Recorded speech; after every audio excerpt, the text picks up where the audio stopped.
Hello everyone, Nicholson here, and welcome to Coming Soon Movie News with Nicholson. I'm your host, and on this show we're going to be breaking down all of the day's movie news, kind of giving a little bit of background into what it all means for the production in general, such as casting decisions, trailer announcements, director announcements, things like that. So, before I get into today's hot topics, I wanted to discuss what's been happening with the show. Over the past few days, since about last Monday or Tuesday, I've been having some really bad computer problems. My computer was actually shutting off after about a half an hour, so I was unable to do the show over the past week, so I do apologize for that. I will be trying to play a little bit of catch up. As you can see, I am doing a special Tuesday episode. I will be doing another episode again tomorrow, followed up by my regular Friday episode where I discuss user comments, as well as a review of a major film.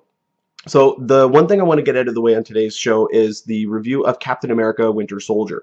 So I will be doing that first, and then I'll be getting into the main topics of the day. So without any further ado, let's get into the review.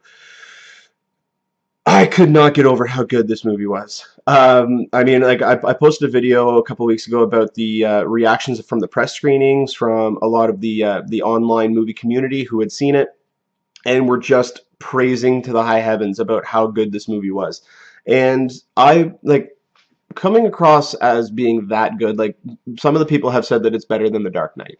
And I would say it is. I mean, now, better in terms of quality or in terms of entertainment, it's on par with the quality level of the movie, because it doesn't feel like a superhero movie. When you're watching it, it feels like an espionage thriller. It feels like a Tom Clancy novel that's been brought to screen. It's all real. Like the one thing that I noticed that I really took away from it was they used CG sparingly. They only used CG when they absolutely had to. I mean, when you watch the third act of the movie with the helicarrier sequence, I mean, obviously they can't build those things and fly them over Washington, D.C., so obviously those had to be CGI, but the fight sequences, the car chase sequences, I mean, they only used it whenever they absolutely had to. They actually had stuntmen riding along a car door that had busted off of a car as it was flipping, and they were skidding along a freeway. Like they actually did that. They didn't just shoot those people on green screen. And I really liked that about the film. I loved the fact that they tried to do as much as they could in camera. I said the same thing about my review of Need for Speed. That was one of the things I really took away from the film, was the fact that it felt real. It felt tangible. It felt like you could actually, if you were there, you could actually see them filming all this stuff. So I really took that away from the film. I thought they did a phenomenal job at that. The thing that stood out to me the most, actually, was the action. The fight choreography. It was unbelievable. It was so fast-paced, and when you're watching it, at least what I took away from it, it looks like they filmed it at a higher frame rate so that it would come across as clearer. You can see a lot more of it, even though it's the shaky cam, which, I mean, I'm not all that big of a fan of outside of its right use.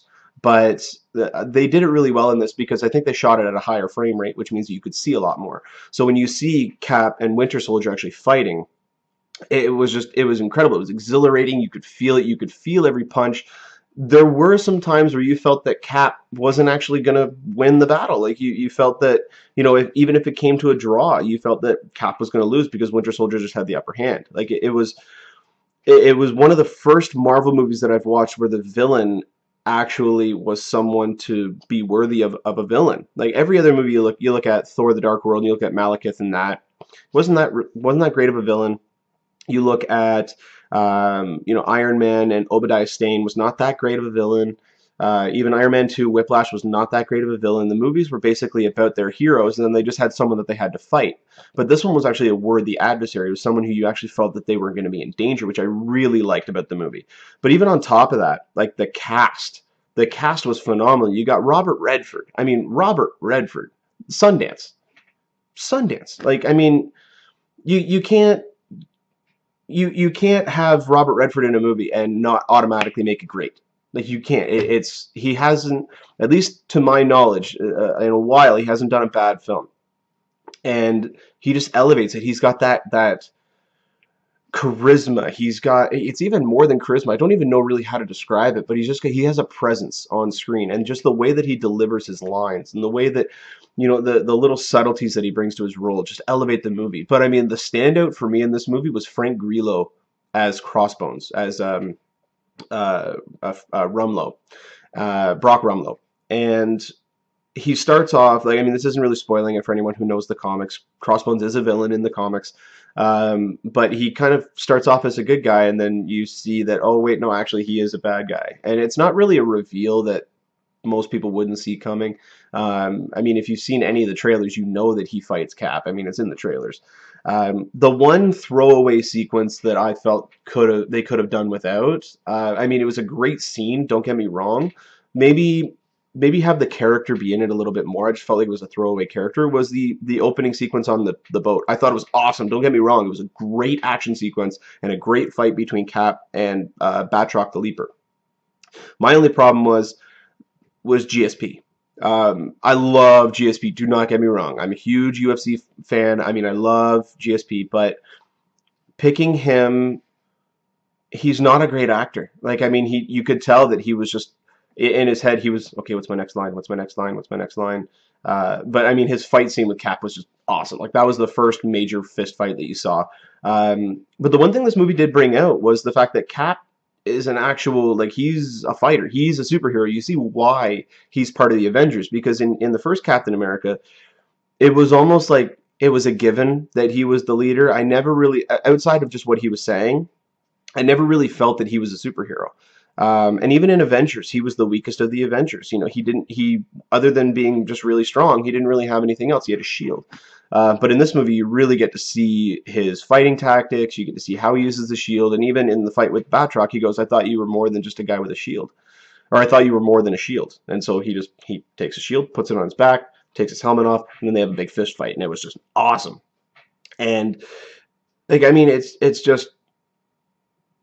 going back to Frank Grillo as Crossbones, they made him more than just a throwaway character. It felt, when you see that you have like a second tier villain in the movie, it can almost be like the henchman role, the throwaway role. Frank Grillo really brought a lot of gravitas to this role. Like, he embodied Crossbones. He made him more than just a throwaway villain. I was really enamored by him. Like, watching him on screen, you're just, okay, like, he's getting a little bit more twisted as you go along, and then when you see him at his last fight, when he takes the vest off and he's got the cross suspenders on there with the big symbol in the middle, I was just like, yes, Crossbones is back. And then they do set it up.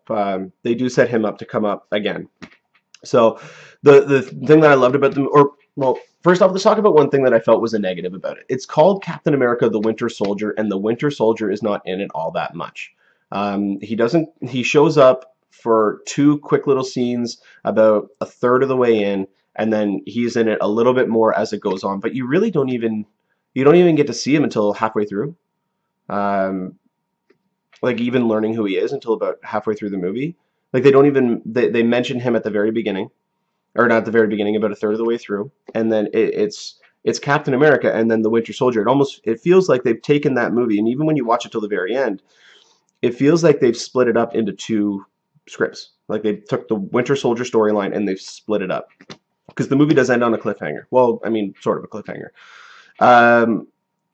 But a couple of things that I really did love about it was the list. When you're watching at the very beginning, when he meets up with with Falcon. What's Falcon's name? Oh, I'm drawing a blank on Falcon's name right now. But when he first meets him, he's asking him about, like, how's the transition? How's everything going? He's like, oh, internet, great help, awesome, like, so useful. And so he tells him, okay, well, you're going to want this, and it's like an album name. And so he pulls out a notepad and a pen. And when you look at the list, like, seeing some of the things were Star Wars / Trek. One thing, I'm assuming because he pulled out a notepad, someone said, just look up Steve Jobs. And then in parentheses, he put Apple to get an iPhone. But the funny thing about that list, you can go online. That list is actually a different list depending on the territory that you've seen the movie in. So some of the list, like, I saw one from, I think it was either Vietnam or China, and it had what was it? There was like an Asian sports athlete. There was the original Old Boy was on there to check out. But then you look at the American one, and it was the moon landings, disco.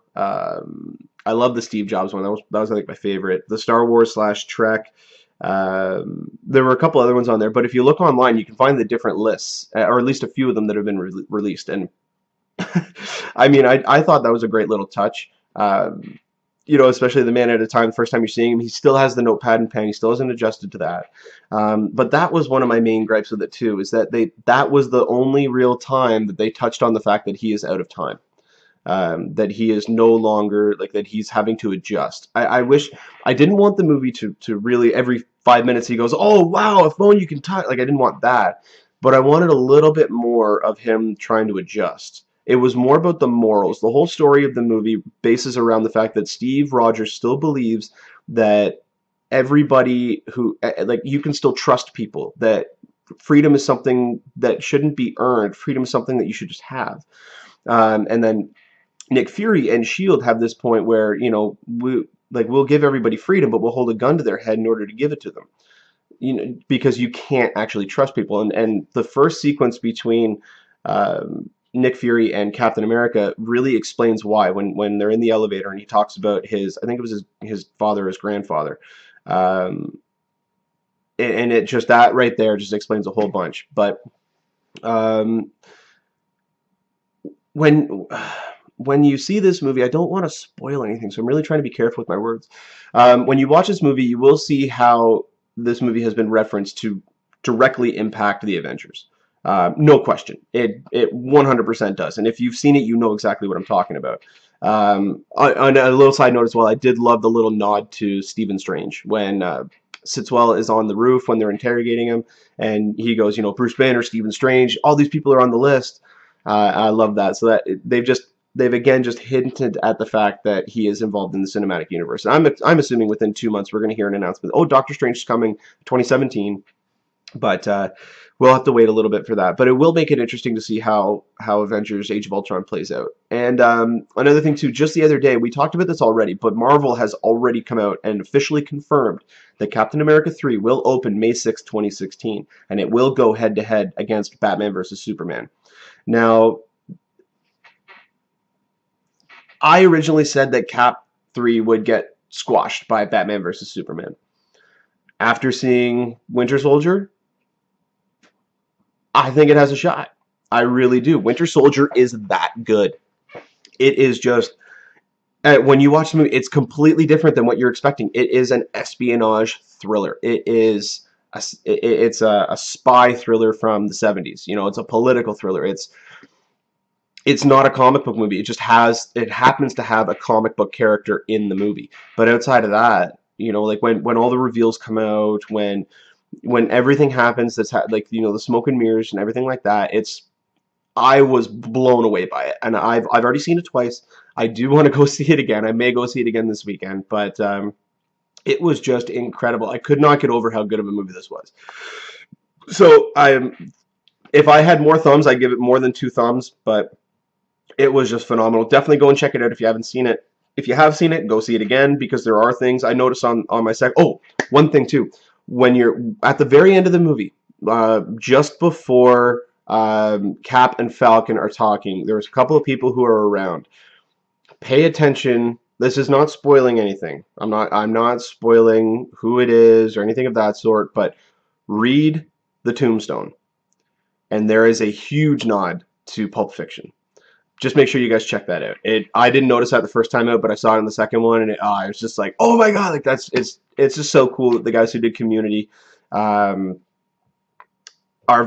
very pop culture aware, and just adding that little tidbit in I thought was just great. And when you watch the movie, you get a better idea of why it is so great. But that's my review of Captain America: Winter Soldier. Definitely recommend to go check it out. So if you guys want, put a comment in the comment section below if you actually want me to go ahead and have a discussion review with a couple of people who have seen it, so where we can discuss full spoilers.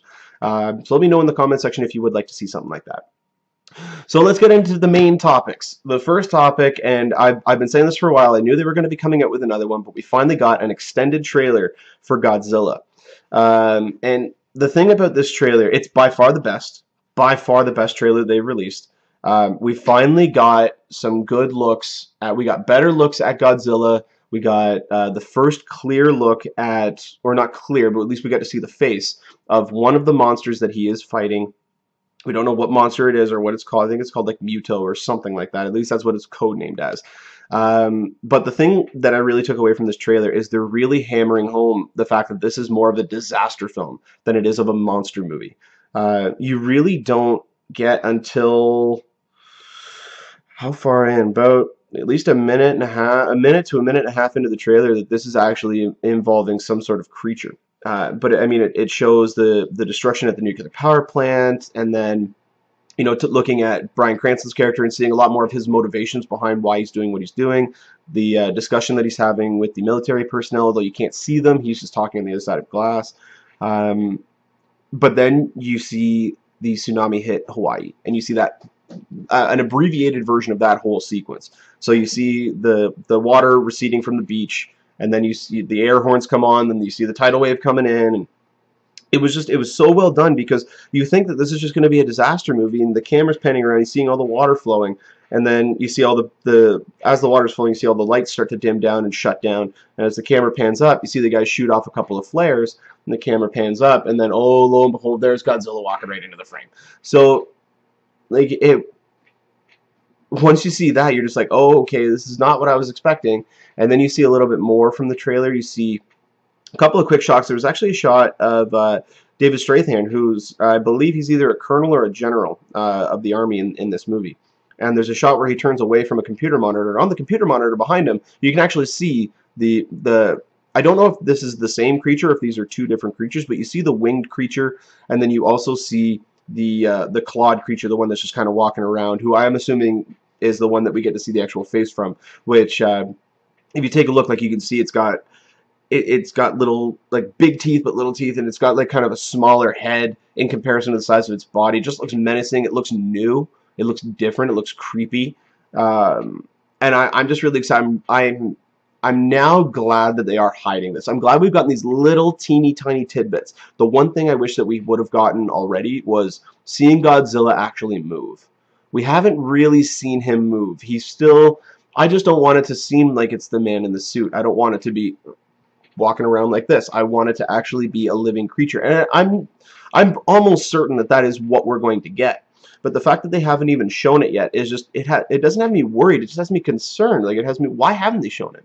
At least just that one shot of, maybe not even his head, like not even his full body. But just see what he looks like moving. That's all I ask. But I mean, the movie's just over a month away. We're going to see it relatively soon.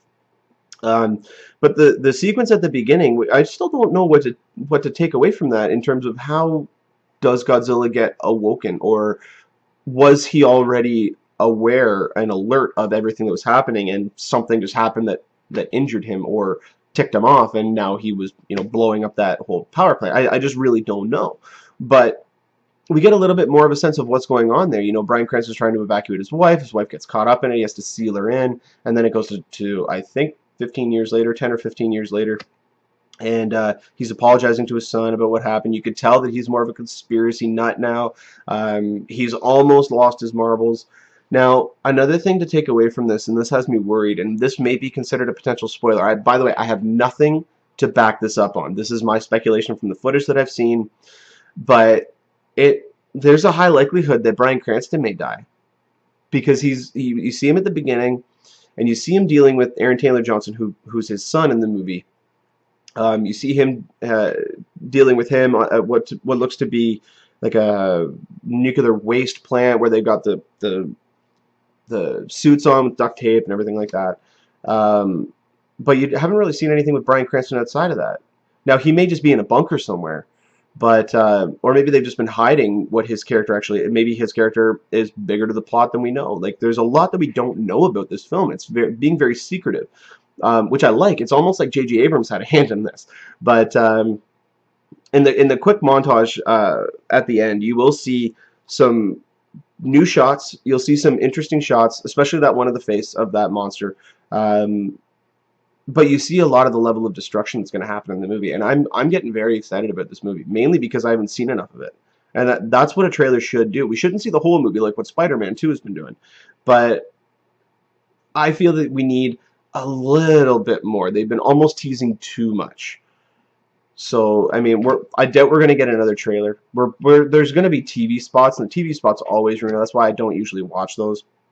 But I hope that we get just like a 1 minute trailer of just it's Godzilla, you know, like not even showing him from the front, and then the last shot is the full reveal. But just showing him, you know, going up against one of the monsters, and the monster just, you know, is getting ready to fight him, and then the camera turns over and you see Godzilla there, and he roars, and then it just comes up with the title card. That's what I feel the trailer should have been. Just that. We already know that there's going to be a major plot point with humans. We know that that's the main focus. But still give us that. That's what people are... It's like doing a movie about the Hulk and the entire trailer showing Bruce Banner. You're not going to get a lot of people to go and see it. Unless you really heavily tease the fact that the Hulk's going to be in the movie a lot. And you can confirm that without showing it. But I don't think that they will. But the movie comes out on, I believe, May 16th. So we only have a couple of weeks to worry about, like 4 or 5 weeks before the movie's going to be coming out. I'm going to be first in line to go and see this. I'm very excited. I love Gareth Edwards. I think that Monsters was a very good movie, and he did that by himself, pretty much. Like, he was one of the only people working on the special effects. He shot it. I believe he edited it, but I may be incorrect on that. But yeah, I'm just really looking forward to this flick. So yeah, let me know in the comment section, guys, what you feel about the trailer and what you feel that if this movie is definitely on your most anticipated list, or if you're not really intrigued by it, or whatever the case may be. So definitely let me know about that. All right, so we've come to that point in the show called Rapid Fire. So Rapid Fire is just a couple of topics that I'm going to be talking about where maybe there's just not a lot of new information about it, or we don't have a lot of information to base it on, but just the fact that this information has come out, I'm just going to let you guys know about it, and then let me know in the comment section, or you can email me at movienewswithnicholson@gmail.com to let me know if you want a little bit more in-depth about this topic. So the first one is, according to a Hasbro presentation, which was revealed, I believe, at the end of last week, Transformers 5 has a slotted date of what's called Q2 2017. So second quarter of 2017 is usually between April and July, like April 1st and July 1st is usually when that is. I'm going to assume it's going to keep the same type of release date that the last one's had, which is the last week of June or the first week of July. And I feel that 3 years is a good amount of time. 2 years is almost too much. You can compromise on the quality of the product, i.e. Transformers 2. 3 I thought was a big improvement over the second one. Still didn't have what the first one had. I have a feeling this new one, Age of Extinction, is going to have that same feeling that the first one had. But then they're going to go, unless they give it enough time, you're not going to get that from it. And so I feel that 3 years between movies is definitely the right span of time. I don't think that 2 years is the right amount, unless they're doing what Spider-Man is doing and they already have that roadmap planned out. If they already know that, okay, this is what's going to be involved in number 5, this is what's going to be in number 6, this is what's going to be in number 7, while they're doing number 4, that's cool. You know, you guys know well in advance what you're doing. That's kind of what Marvel's doing as well. So it appears as though right now that we may be getting Transformers 5 as late as 2017. Now, if Transformers 4 comes out and it knocks it out of the park, you know, great reviews, does an amazing opening weekend, you'll probably see that movie will be switched to 2016. But we'll have to wait and see. 2016 is starting to fill up to be a big year. Not quite what 2015 was, but I mean it's getting close, because some movies are moving from 2015 to 2016. So, but yeah, I mean, I've always been a fan of the Transformers movies. Second one aside, I thought that one was just dumb. But Transformers 3 I felt was a big improvement over the franchise. Transformers 4 looks to be an even bigger improvement because they've got a brand new cast led by Mark Wahlberg, who, I mean, the dude's got charisma up his sleeves. Like, he's just got that screen presence that you just enjoy watching him. And I hope that they continue on his character to the third, or to the fifth and sixth one. So until we get more information, that's all we have right now. And the last bit of rapid fire is Richard Donner was recently asked about whether or not he would do another comic book movie, because as most of you should know, but if you don't, Richard Donner was the director of the original Superman movie, the Christopher Reeve Superman movie. And he was asked if he would do another comic book movie. And he replied, "If you call Goonies a comic book, we're doing a sequel." They're doing Goonies too. I mean, it hasn't been greenlit. It hasn't been officially greenlit by the studio, so we don't know 100% if they are actually going to go through with it. But I mean, the studio said, "Yeah, go ahead, write an outline." You know, I don't know if they've commissioned a script or if they're just working on ideas right now to pitch to the studio. But from my understanding, if I read this correctly, They're looking for a new writer and a new director. So Richard Donner will not be directing it, which is, I mean, that's kind of sad. But I mean, you got to think Richard Donner. The guy he directed Superman. He directed the Lethal Weapon series.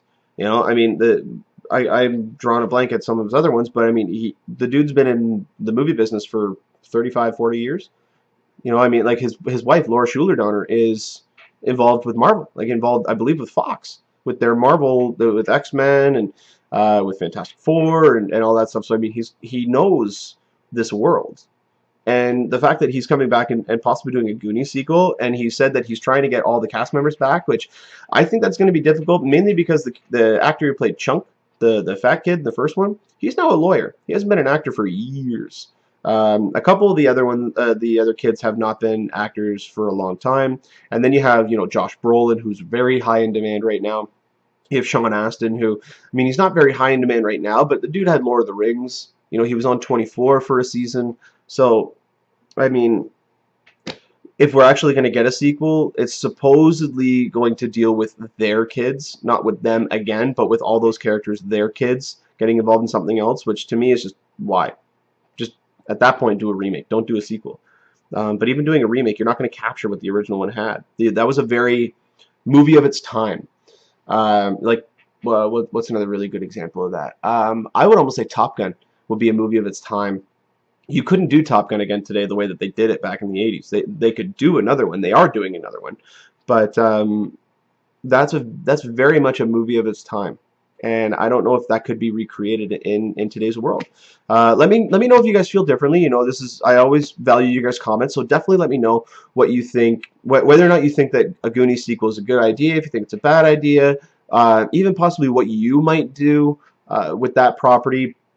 So just let me know in the comment section, or again, you can email me at movienewswithnicholson@gmail.com. Well, that'll about do it for us here on Movie News with Nicholson. Thank you so much for joining us. You guys have been a great audience. You can go ahead and click the subscribe button there at the bottom of the screen, and you'll get updates on whenever I post a new video. Like I said, I will be putting another video up tomorrow, as well as my regular Friday episode, where I will be discussing your user questions, as well as a review of a major film. So make sure that you guys put any comments or in the comment section. You can contact me at Twitter at Nicholson, Niklsun, and you can also email me at movienewswithnicholson@gmail.com. Let me know if you guys have a topic or a question or a comment or anything like that that you would like me to discuss on the show, and I will try to get to it on Friday's episode. So without any further ado, thank you so much for watching. You guys have been great, and you enjoy your day. Take care.